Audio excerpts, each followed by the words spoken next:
ಸೇನಾ ಮುಖ್ಯಸ್ಥ ಅಸೀಂ ಮುನೀರ್ ಪಾಕಿಸ್ತಾನದಲ್ಲಿ ಆಕ್ರೋಶ ಹೆಚ್ಚಾಗ್ತಾ ಇದೆ. ಅಸೀಂ ಮುನೀರ್ನಿಂದ ಪಾಕಿಸ್ತಾನ ನಾಶವಾಗುತ್ತಿದೆ ಎಂದು ಪಾಕ್ ಜನರು ಸಿಟ್ಟು ಹೊರಹಾಕ್ತಿದ್ದಾರೆ. ಭಾರತ ತನ್ನ ಮೇಲೆ ದಾಳಿ ನಡೆಸಲು ಮುನೀರ್ ನಿರ್ಧಾರವೇ ಕಾರಣ ಎಂದು ಜನ ಪೋಸ್ಟ್ ಮಾಡ್ತಿದ್ದಾರೆ. ಒಂದು ವೇಳೆ ಇಮ್ರಾನ್ ಖಾನ್ ಈ ಸಂದರ್ಭದಲ್ಲಿ ಇದ್ದಿದ್ರೆ ಎರಡೂ ದೇಶಗಳ ಮಧ್ಯೆ ಉತ್ತಮ ಸಂಬಂಧ ಇರುತ್ತಿತ್ತು. ಮುನೀರ್ ತನ್ನ ವೈಯಕ್ತಿಕ ಲಾಭಕ್ಕಾಗಿ ಭಾರತದ ವಿರುದ್ಧ ದಾಳಿ ನಡೆಸ್ತಾ ಇದ್ದಾನೆ. ಕೂಡಲೇ ಬಂಧನದಲ್ಲಿರುವ ಇಮ್ರಾನ್ ಖಾನ್ ಅವರನ್ನ ಬಿಡುಗಡೆ ಮಾಡಿ ಎಂದು ಜನರು ಆಗ್ರಹಿಸುತ್ತಿದ್ದಾರೆ. ಪಹಲ್ಗಾಮ್ ದಾಳಿಗೂ ಮೊದಲು ಮುನೀರ್ ಕಾಶ್ಮೀರ ಪಾಕಿಸ್ತಾನದ ಕಂಠನಾಳ, ಅದನ್ನ ನಾವು ಪಡೆಯುತ್ತೇವೆ ಎಂದು ಪ್ರಚೋದನೆ ನೀಡಿದ್ದ. 2019ರಲ್ಲಿ ಪುಲ್ವಾಮಾ ದಾಳಿಯ ನಂತರ ಭಾರತ ಬಾಲಾಕೋಟ್ ಮೇಲೆ ಏರ್ ಸ್ಟ್ರೈಕ್ ಮಾಡಿತ್ತು. ಈ ಏರ್ ಸ್ಟ್ರೈಕ್ಗೆ ಪ್ರತಿಯಾಗಿ ಪಾಕ್ ವಾಯುಸೇನೆಯ ವಿಮಾನಗಳ ಭಾರತದ ಮೇಲೆ ದಾಳಿ ನಡೆಸಲು ಮುಂದಾಗಿದ್ದವು. ಈ ವೇಳೆ ಭಾರತದ ಪ್ರತಿದಾಳಿ ನಡೆಸಿ ಪಾಕಿಸ್ತಾನದ F-16 ಯುದ್ಧ ವಿಮಾನವನ್ನು ಹೊಡೆದು ಹಾಕಿತ್ತು.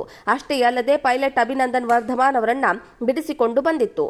ಬಾಲಾಕೋಟ್ ಏರ್ ಸ್ಟ್ರೈಕ್ಗೆ ಪ್ರತಿಯಾಗಿ ಪಾಕಿಸ್ತಾನ ಭಾರತದ ಮೇಲೆ ದಾಳಿ ಮಾಡುವ ಧೈರ್ಯ ತೋರಿರಲಿಲ್ಲ. ಆದರೆ ಈ ಬಾರಿ ಹುಚ್ಚಾಟ ಮಾಡಿದ್ದು ಭಾರೀ ಪೆಟ್ಟು ತಿಂತಾ ಇದೆ. ಅಭಿನಂದನ್ ವರ್ಧಮಾನ್ ಅವರನ್ನ ಬಿಡುಗಡೆ ಮಾಡದೇ ಇದ್ದರೆ ಯುದ್ಧಕ್ಕೆ ಸಿದ್ಧರಾಗಿ ಎಂದು ಕೇಂದ್ರ ಸರ್ಕಾರ ಎಚ್ಚರಿಕೆ ನೀಡಿತ್ತು. ಈ ಎಚ್ಚರಿಕೆಯ ಬೆನ್ನಲ್ಲೇ ಪಾಕ್ ಯಾವುದೇ ಷರತ್ತು ವಿಧಿಸದೆ ಅಭಿನಂದನ್ ವರ್ಧಮಾನ್ ಅವರನ್ನ ಬಿಡುಗಡೆ ಮಾಡಿತ್ತು. ಕಳೆದ ಪಾಕ್ ಚುನಾವಣೆಯಲ್ಲಿ ಪಾಕ್ ಸೇನೆಯ ವಿರುದ್ಧವೇ ಇಮ್ರಾನ್ ಖಾನ್ ಧ್ವನಿ ಎತ್ತಿದ್ರು. ತನ್ನ ವಿರುದ್ಧ ಮಾತನಾಡಿದ್ದಕ್ಕೆ ಸಿಟ್ಟಾದ ಸೇನೆ ಹಲವು ಆರೋಪ ಹೊರಿಸಿ ಸೇನಾ ಮುಖ್ಯಸ್ಥ ಅಸೀಂ ಮುನೀರ್ ಪಾಕಿಸ್ತಾನದಲ್ಲಿ ಆಕ್ರೋಶ ಹೆಚ್ಚಾಗ್ತಾ ಇದೆ. ಅಸೀಂ ಮುನೀರ್ನಿಂದ ಪಾಕಿಸ್ತಾನ ನಾಶವಾಗುತ್ತಿದೆ ಎಂದು ಪಾಕ್ ಜನರು ಸಿಟ್ಟು ಹೊರಹಾಕ್ತಿದ್ದಾರೆ.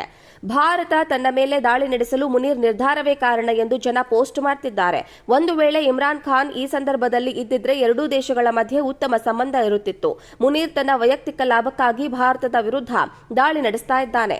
ಕೂಡಲೇ ಬಂಧನದಲ್ಲಿರುವ ಇಮ್ರಾನ್ ಖಾನ್ ಅವರನ್ನ ಬಿಡುಗಡೆ ಮಾಡಿ ಎಂದು ಜನರು ಆಗ್ರಹಿಸುತ್ತಿದ್ದಾರೆ. ಪಹಲ್ಗಾಮ್ ದಾಳಿಗೂ ಮೊದಲು ಮುನೀರ್ ಕಾಶ್ಮೀರ ಪಾಕಿಸ್ತಾನದ ಕಂಠನಾಳ, ಅದನ್ನ ನಾವು ಪಡೆಯುತ್ತೇವೆ ಎಂದು ಪ್ರಚೋದನೆ ನೀಡಿದ್ದ. 2019ರಲ್ಲಿ ಪುಲ್ವಾಮಾ ದಾಳಿಯ ನಂತರ ಭಾರತ ಬಾಲಾಕೋಟ್ ಮೇಲೆ ಏರ್ ಸ್ಟ್ರೈಕ್ ಮಾಡಿತ್ತು. ಈ ಏರ್ ಸ್ಟ್ರೈಕ್ಗೆ ಪ್ರತಿಯಾಗಿ ಪಾಕ್ ವಾಯುಸೇನೆಯ ವಿಮಾನಗಳ ಭಾರತದ ಮೇಲೆ ದಾಳಿ ನಡೆಸಲು ಮುಂದಾಗಿದ್ದವು. ಈ ವೇಳೆ ಭಾರತದ ಪ್ರತಿದಾಳಿ ನಡೆಸಿ ಪಾಕಿಸ್ತಾನದ F-16 ಯುದ್ಧ ವಿಮಾನವನ್ನು ಹೊಡೆದು ಹಾಕಿತ್ತು. ಅಷ್ಟೇ ಅಲ್ಲದೆ ಪೈಲಟ್ ಅಭಿನಂದನ್ ವರ್ಧಮಾನ್ ಅವರನ್ನ ಬಿಡಿಸಿಕೊಂಡು ಬಂದಿತ್ತು. ಬಾಲಾಕೋಟ್ ಏರ್ ಸ್ಟ್ರೈಕ್ಗೆ ಪ್ರತಿಯಾಗಿ ಪಾಕಿಸ್ತಾನ ಭಾರತದ ಮೇಲೆ ದಾಳಿ ಮಾಡುವ ಧೈರ್ಯ ತೋರಿರಲಿಲ್ಲ. ಆದರೆ ಈ ಬಾರಿ ಹುಚ್ಚಾಟ ಮಾಡಿದ್ದು ಭಾರೀ ಪೆಟ್ಟು ತಿಂತಾ ಇದೆ. ಅಭಿನಂದನ್ ವರ್ಧಮಾನ್ ಅವರನ್ನ ಬಿಡುಗಡೆ ಮಾಡದೇ ಇದ್ದರೆ ಯುದ್ಧಕ್ಕೆ ಸಿದ್ಧರಾಗಿ ಎಂದು ಕೇಂದ್ರ ಸರ್ಕಾರ ಎಚ್ಚರಿಕೆ ನೀಡಿತ್ತು. ಈ ಎಚ್ಚರಿಕೆಯ ಬೆನ್ನಲ್ಲೇ ಪಾಕ್ ಯಾವುದೇ ಷರತ್ತು ವಿಧಿಸದೆ ಅಭಿನಂದನ್ ವರ್ಧಮಾನ್ ಅವರನ್ನ ಬಿಡುಗಡೆ ಮಾಡಿತ್ತು. ಕಳೆದ ಪಾಕ್ ಚುನಾವಣೆಯಲ್ಲಿ ಪಾಕ್ ಸೇನೆಯ ವಿರುದ್ಧವೇ ಇಮ್ರಾನ್ ಖಾನ್ ಧ್ವನಿ ಎತ್ತಿದ್ರು.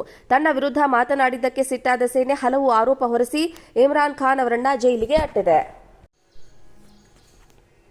ಸೇನಾ ಮುಖ್ಯಸ್ಥ ಅಸೀಂ ಮುನೀರ್ ಪಾಕಿಸ್ತಾನದಲ್ಲಿ ಆಕ್ರೋಶ ಹೆಚ್ಚಾಗ್ತಾ ಇದೆ. ಅಸೀಂ ಮುನೀರ್ನಿಂದ ಪಾಕಿಸ್ತಾನ ನಾಶವಾಗುತ್ತಿದೆ ಎಂದು ಪಾಕ್ ಜನರು ಸಿಟ್ಟು ಹೊರಹಾಕ್ತಿದ್ದಾರೆ. ಭಾರತ ತನ್ನ ಮೇಲೆ ದಾಳಿ ನಡೆಸಲು ಮುನೀರ್ ನಿರ್ಧಾರವೇ ಕಾರಣ ಎಂದು ಜನ ಪೋಸ್ಟ್ ಮಾಡ್ತಿದ್ದಾರೆ. ಒಂದು ವೇಳೆ ಇಮ್ರಾನ್ ಖಾನ್ ಈ ಸಂದರ್ಭದಲ್ಲಿ ಇದ್ದಿದ್ರೆ ಎರಡೂ ದೇಶಗಳ ಮಧ್ಯೆ ಉತ್ತಮ ಸಂಬಂಧ ಇರುತ್ತಿತ್ತು. ಮುನೀರ್ ತನ್ನ ವೈಯಕ್ತಿಕ ಲಾಭಕ್ಕಾಗಿ ಭಾರತದ ವಿರುದ್ಧ ದಾಳಿ ನಡೆಸ್ತಾ ಇದ್ದಾನೆ. ಕೂಡಲೇ ಬಂಧನದಲ್ಲಿರುವ ಇಮ್ರಾನ್ ಖಾನ್ ಅವರನ್ನ ಬಿಡುಗಡೆ ಮಾಡಿ ಎಂದು ಜನರು ಆಗ್ರಹಿಸುತ್ತಿದ್ದಾರೆ. ಪಹಲ್ಗಾಮ್ ದಾಳಿಗೂ ಮೊದಲು ಮುನೀರ್ ಕಾಶ್ಮೀರ ಪಾಕಿಸ್ತಾನದ ಕಂಠನಾಳ, ಅದನ್ನ ನಾವು ಪಡೆಯುತ್ತೇವೆ ಎಂದು ಪ್ರಚೋದನೆ ನೀಡಿದ್ದ. 2019ರಲ್ಲಿ ಪುಲ್ವಾಮಾ ದಾಳಿಯ ನಂತರ ಭಾರತ ಬಾಲಾಕೋಟ್ ಮೇಲೆ ಏರ್ ಸ್ಟ್ರೈಕ್ ಮಾಡಿತ್ತು. ಈ ಏರ್ ಸ್ಟ್ರೈಕ್ಗೆ ಪ್ರತಿಯಾಗಿ ಪಾಕ್ ವಾಯುಸೇನೆಯ ವಿಮಾನಗಳ ಭಾರತದ ಮೇಲೆ ದಾಳಿ ನಡೆಸಲು ಮುಂದಾಗಿದ್ದವು. ಈ ವೇಳೆ ಭಾರತದ ಪ್ರತಿದಾಳಿ ನಡೆಸಿ ಪಾಕಿಸ್ತಾನದ F-16 ಯುದ್ಧ ವಿಮಾನವನ್ನು ಹೊಡೆದು ಹಾಕಿತ್ತು. ಅಷ್ಟೇ ಅಲ್ಲದೆ ಪೈಲಟ್ ಅಭಿನಂದನ್ ವರ್ಧಮಾನ್ ಅವರನ್ನ ಬಿಡಿಸಿಕೊಂಡು ಬಂದಿತ್ತು. ಬಾಲಾಕೋಟ್ ಏರ್ ಸ್ಟ್ರೈಕ್ಗೆ ಪ್ರತಿಯಾಗಿ ಪಾಕಿಸ್ತಾನ ಭಾರತದ ಮೇಲೆ ದಾಳಿ ಮಾಡುವ ಧೈರ್ಯ ತೋರಿರಲಿಲ್ಲ. ಆದರೆ ಈ ಬಾರಿ ಹುಚ್ಚಾಟ ಮಾಡಿದ್ದು ಭಾರೀ ಪೆಟ್ಟು ತಿಂತಾ ಇದೆ. ಅಭಿನಂದನ್ ವರ್ಧಮಾನ್ ಅವರನ್ನ ಬಿಡುಗಡೆ ಮಾಡದೇ ಇದ್ದರೆ ಯುದ್ಧಕ್ಕೆ ಸಿದ್ಧರಾಗಿ ಎಂದು ಕೇಂದ್ರ ಸರ್ಕಾರ ಎಚ್ಚರಿಕೆ ನೀಡಿತ್ತು. ಈ ಎಚ್ಚರಿಕೆಯ ಬೆನ್ನಲ್ಲೇ ಪಾಕ್ ಯಾವುದೇ ಷರತ್ತು ವಿಧಿಸದೆ ಅಭಿನಂದನ್ ವರ್ಧಮಾನ್ ಅವರನ್ನ ಬಿಡುಗಡೆ ಮಾಡಿತ್ತು. ಕಳೆದ ಪಾಕ್ ಚುನಾವಣೆಯಲ್ಲಿ ಪಾಕ್ ಸೇನೆಯ ವಿರುದ್ಧವೇ ಇಮ್ರಾನ್ ಖಾನ್ ಧ್ವನಿ ಎತ್ತಿದ್ರು. ತನ್ನ ವಿರುದ್ಧ ಮಾತನಾಡಿದ್ದಕ್ಕೆ ಸಿಟ್ಟಾದ ಸೇನೆ ಹಲವು ಆರೋಪ ಹೊರಿಸಿ ಇಮ್ರಾನ್ ಖಾನ್ ಅವರನ್ನ ಜೈಲಿಗೆ ಅಟ್ಟಿದೆ.